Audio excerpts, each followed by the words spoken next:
अगर आप Bihar police radio operator का रिटन एग्जाम पास कर चुके हैं और पीईटी यानी फिजिकल की तैयारी कर रहे हैं, तो साथियों आपको सिर्फ फिजिकल की तैयारी नहीं करना है, साथ ही साथ आपको डीबी से रिलेटेड सारे डॉक्यूमेंट को तैयार कर लेना है। डीबी में क्या क्या डॉक्यूमेंट लगेगा, हम जो कैटेगरी के हैं, ईडब्ल्यूएस है, एससी है, एसटी है, ईबीसी है, बीसी है, जनरल है, तो हमको कौन कौन सा डॉक्यूमेंट चाहिए, अगर कोई वांछित डॉक्यूमेंट मेरे पास नहीं है तो उसका क्या अल्टरनेट है, क्या हमको रिजेक्ट कर दिया जाएगा, पूरा प्रोसेस से बाहर कर दिया जाएगा, और डॉक्यूमेंट कब तक का होना चाहिए, इन सारी बिंदुओं पे आज हम विस्तृत चर्चा करने वाले हैं। तो वीडियो को अंत तक देखिएगा और अंत तक बने रहिएगा। जय हिंद साथियों, मैं बाल्य सब इंस्पेक्टर प्रियेश रंजन, आपका दोस्त और होस्ट, आपके अपने यूट्यूब चैनल टेक्निकल खाकी में आप लोग का स्वागत करता हूं। साथियों, बहुत सारे दोस्तों का कमेंट था कि भैया पीईटी तो ठीक है, लेकिन पीईटी के साथ क्या क्या डॉक्यूमेंट चाहिए उस पर एक स्पेशल वीडियो बना दीजिए। तो ठीक है, आप ही लोग के मतलब जो आवेदन निवेदन पे ये वीडियो आया है उसमें, तो देखिए सबसे पहले हम आपको यहाँ पे क्लियर करना चाहते हैं कि जो आपका डीवी है यानी डॉक्यूमेंट वेरिफिकेशन है, वो पीईटी के दिन ही होगा, यानी फिजिकल जिस दिन होगा उसी दिन होगा। बट हाँ, ये आपको पहले ले सकता है या बाद में भी ले सकता है, पीईटी स्टार्ट होने से पहले या बाद। बट मेरा जहां तक अनुमान है कि जैसे मान के चलिए पूरा रनिंग प्रक्रिया क्लियर हो गया, हाई जंप क्लियर हो गया और ये गोला फेंक वगैरह सब क्लियर हो, जितना फिजिकल क्लियर हो जाएगा उसके बाद जो फिजिकल में जो पास होंगे उनको ही सिर्फ डॉक्यूमेंट वेरिफिकेशन कराएगा, ऐसा हमें लगता है। बट इसमें ये लिखा हुआ नहीं है, तो इसीलिए जो जो विद्यार्थी जो लोग फिजिकल के लिए जा रहे हैं सब लोग अपना तैयार करके ही जाएंगे। ऐसे भी भाई हम तैयार करके जाएंगे ही ना, कौन छटने के लिए जाता है, हर हर हर इंसान तो सेलेक्ट होने के लिए ही जाता है। और हाँ, एक हम करेक्शन करेंगे कि लास्ट वीडियो में जो डिटेल जब हम बता रहे थे फिजिकल का वीडियो, उसमें मेरे से एक स्लिप ऑफ टंग हो गया था कि ईबीसी मेल के लिए हाइट हम 155 सेंटीमीटर बोल दिए थे, तो भाई वो 155 सेंटीमीटर नहीं 160 सेंटीमीटर है। ठीक है, आप लोग करेक्शन किए, कमेंट में किए, ये एक अच्छी बात है कि आप लोग वीडियो को ध्यान से देखते हैं, इसके लिए तहे दिल से आप लोगों को शुक्रगुजार हूँ। तो साथियों, आप लोग मतलब वीडियो को शेयर कीजिए, जो जो नीडी बने उनके पास वीडियो को भेजिए। और हाँ, आप लोग यार सब्सक्राइब नहीं करते, सब्सक्राइब कर दिया करो, हमारी टीम का मनोबल बढ़ा रहता है। अब जितने भी लोग वीडियो देखते हैं मतलब 50% लोग सब्सक्राइब नहीं करते हैं, तो सब्सक्राइब कर देने से कुछ जाता नहीं है। तो ठीक है, देखिए आपको क्या क्या डॉक्यूमेंट चाहिए उसका लिस्ट सबसे पहले इन जनरल डॉक्यूमेंट बता देते हैं, फिर कैटेगरी वाइज डॉक्यूमेंट पे आएंगे। ठीक है, तो सबसे पहले आपको है कि जो हम आवेदन जो भरे हैं, जो मेरा एप्लीकेशन का प्रिंट आउट निकला है, ठीक है, उसका एक ओरिजिनल कॉपी, हर ओरिजिनल के साथ एक फोटोकॉपी हर एक का चाहिए। ठीक है, यहीं पे क्लियर कर दे रहे हैं आपको। तो जो हम आवेदन फिल किए थे, जो अंतिम में एक्नॉलेजमेंट स्लिप निकलता है, उसका स्लिप चाहिए, और साथ ही साथ जो मेरा रिटर्न का एडमिट कार्ड है वो चाहिए। ठीक है, उसके अलावा आपको क्या, ये दोनों तो मस्ट है। ठीक है, इसके अलावा आपको चाहिए कि photo ID proof. Photo ID proof में क्या हो सकता है, आधार कार्ड हो सकता है, डीएल हो सकता है, ड्राइविंग लाइसेंस हो सकता है, या फिर वोटर आईडी हो सकता है, और भी कोई फोटो आईडी प्रूफ है वो ओरिजिनल लेके जाएंगे इसको। ठीक है, उसके बाद आपको जन्म तिथि के प्रमाण पत्र के लिए आपको क्या करना होगा, जन्म तिथि के प्रमाण पत्र के लिए आपको मैट्रिक का प्रमाण पत्र देना होगा या उसका अंक पत्र दे सकते हैं। ठीक है, क्योंकि मैट्रिक के अंक पत्र में मेरा डेट ऑफ बर्थ लिखा रहता है ना जी, तो वही जन्म तिथि के लिए प्रमाण पत्र होगा। ठीक, और उसके बाद हमको 12th का इंटरमीडिएट का प्रमाण पत्र चाहिए। इंटर में 10+2 में हमारा मार्कशीट ओरिजिनल चाहिए, और जो पासिंग सर्टिफिकेट होता है, ठीक है, वो ओरिजिनल चाहिए। अगर किन्हीं का नहीं आया ये सब चीज प्रोविजनल तो आप लोग को मिल चुका होगा 10th का 12th का, अगर ओरिजिनल आप लोग को पास नहीं मिला है तो आप लोग कॉलेज जाइए, अपना स्कूल जाइए, 10th के लिए स्कूल जाइए, 12th के लिए कॉलेज जाइए, वहां जाके आप लोग इसका मतलब ओरिजिनल निकाल ही लीजिए, ओरिजिनल लेके जाना पड़ेगा आपको। ठीक है, और अगर इन केस किसी के केस में अगर ओरिजिनल नहीं मिल पाया है 12th का, तो प्रोविजनल से भी काम चल सकता है। ठीक है, बट कोशिश हमें क्या करना है कि ओरिजिनल डॉक्यूमेंट हम निकाल लें। ठीक है, ये सब डॉक्यूमेंट रहना चाहिए भाई। मान के चले हम फिजिकल की तैयारी कर रहे हैं और ये सब डॉक्यूमेंट मेरा तैयार नहीं है तो कोई मतलब नहीं है फिजिकल की तैयारी करने का। ठीक है ना, उसके बाद आपका जो कैंडिडेचर है वो आयोग पे फुली डिपेंड करेगा, क्योंकि इसमें लिखा हुआ है कि आपका कैंडिडेचर जो डॉक्यूमेंट नहीं रहे पे आपका कैंडिडेचर का डिसीजन होगा जो आयोग करेगा। ठीक है, आपको रिजेक्ट भी कर सकता है या कुछ समय आपको मौका भी दे सकता है, तो उसमें हम क्यों पढ़े। ठीक है, हम अभी से ही तैयार करके जाएंगे। उसके बाद क्या है, इतना तो हो गया। सबसे पहले क्या हो गया, मेरे पास चाहिए एप्लीकेशन का प्रिंट आउट चाहिए, एडमिट कार्ड चाहिए, और एक वोटर आईडी मतलब एक प्रूफ होना चाहिए। उसके बाद आपका 10th का मार्कशीट होना चाहिए, 10th का ओरिजिनल होना चाहिए। ठीक है, 12th का आपका मार्कशीट होना चाहिए, 12th का ओरिजिनल होना चाहिए। उसके बाद अगर कैटेगरी वाइज आप बताते हैं, अगर आप जनरल कैटेगरी है, यूआर हैं, तो आपको कुछ स्पेशल नहीं चाहिए, बस यूआर के लिए कुछ लगता नहीं है।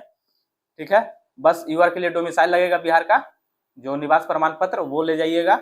अगर आप एससी एसटी हैं तो बिहार का स्थायी निवास प्रमाण पत्र और जाति प्रमाण पत्र, एससी एसटी का जाति प्रमाण पत्र, ये दोनों बहुत सारे मतलब डाउट रहेगा कुछ लोगों का कि भैया आरओ का चाहिए या सीओ का चाहिए, तो भाई किन्हीं का रहेगा चलेगा, ठीक है। ऐसा कुछ नहीं है, ओरिजिनल और एक फोटोकॉपी, हर एक चीज में एक फोटोकॉपी चाहिए, ठीक है।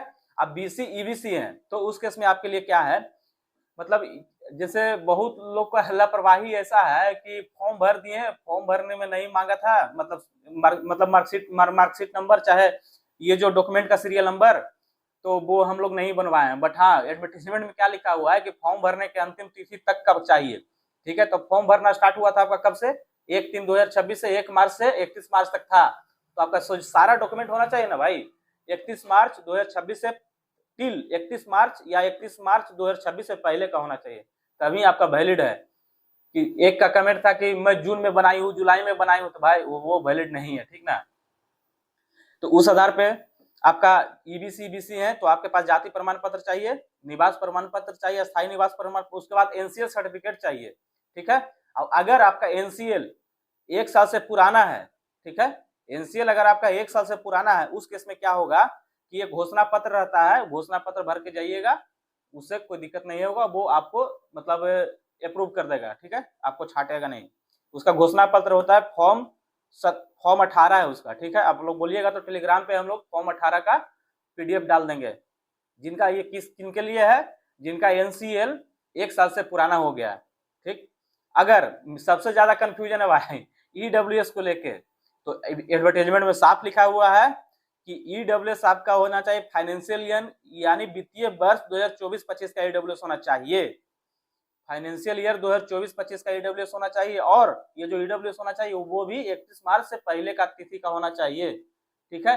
ईडब्ल्यूएस का वैलिडिटी है 1 साल, तो ऐसा नहीं है कि मान के चलिए कि हम तो अभी बना लिए हैं तो 1 साल वैलिड नहीं रहेगा, ऐसा नहीं है। उसमें बस ये नोटिफाइड होना चाहिए मेरा कि जो ईडब्ल्यूएस मेरा जो बना हुआ है 2024 से 25 का बना हुआ है, 1 साल पहले का बनता है ईडब्ल्यूएस, ठीक है। तो 24 से 25 का फाइनेंशियल ईयर का आपको ईडब्ल्यूएस होना ही चाहिए, आप लोग ध्यान दे दीजिएगा। और अभी बनाइएगा तो नहीं बनेगा, ठीक है।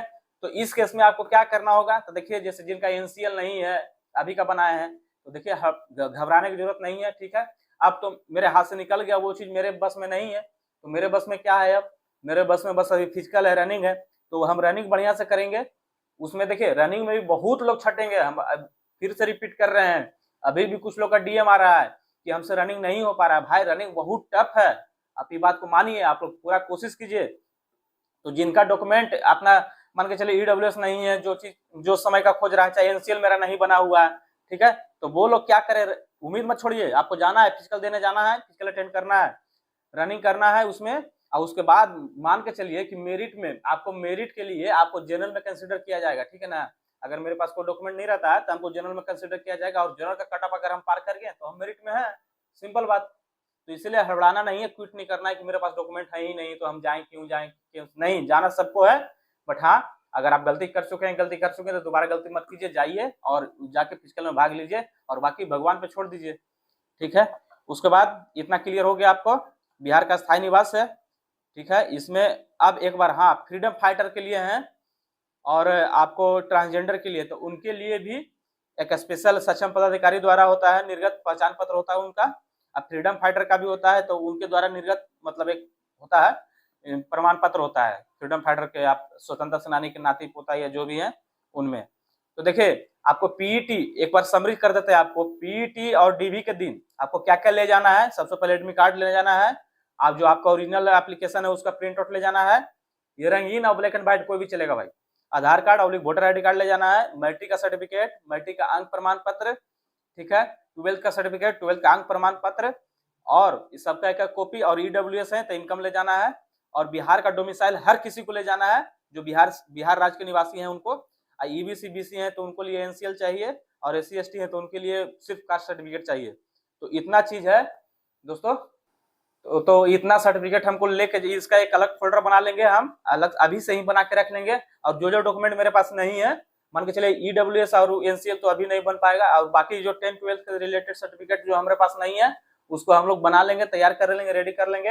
अब ये एक करके ये टेंशन से फ्री हो जाएंगे, और हाँ हम लोग पूरा रनिंग पे फोकस करेंगे, और आप लोग बताइएगा कि आपका अगला वीडियो किस पे होना चाहिए, मेडिकल पे वीडियो ला दें या फिर फिजिकल रनिंग नहीं हो रहा है तो उसके लिए कुछ मोटिवेशन या कुछ अलग से कुछ टिप्स वगैरह का वीडियो ला दे।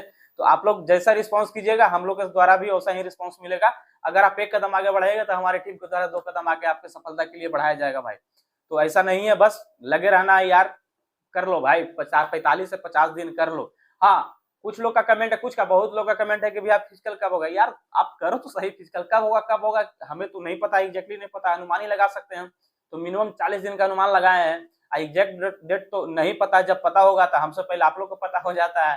तो ये इसमें मत पढ़ना है। जैसे क्या था पहले कि रिटर्न एग्जाम हो गया तो रिजल्ट कब है, कट ऑफ क्या रहेगा। जब रिजल्ट आ गया उसके बाद बोल रहे हैं फिजिकल कब होगा। तो ये चलते रहेगा। तो इसको आप मानते हैं माइंड में क्यूरियोसिटी होती है, बट इसको आप साइड करके आप पूरा फिजिकल पे फोकस कीजिए, अपना डाइट को सुधार लीजिए और हाँ, खूब तरक्की कीजिए और खूब मेहनत कीजिए और आपका एक सेट आपका होना ही चाहिए। आपका अगला वीडियो में आपसे फिर मिलेंगे, तब तक के लिए अपने और अपने पूरा परिवार का ख्याल रखिए। जय साथी।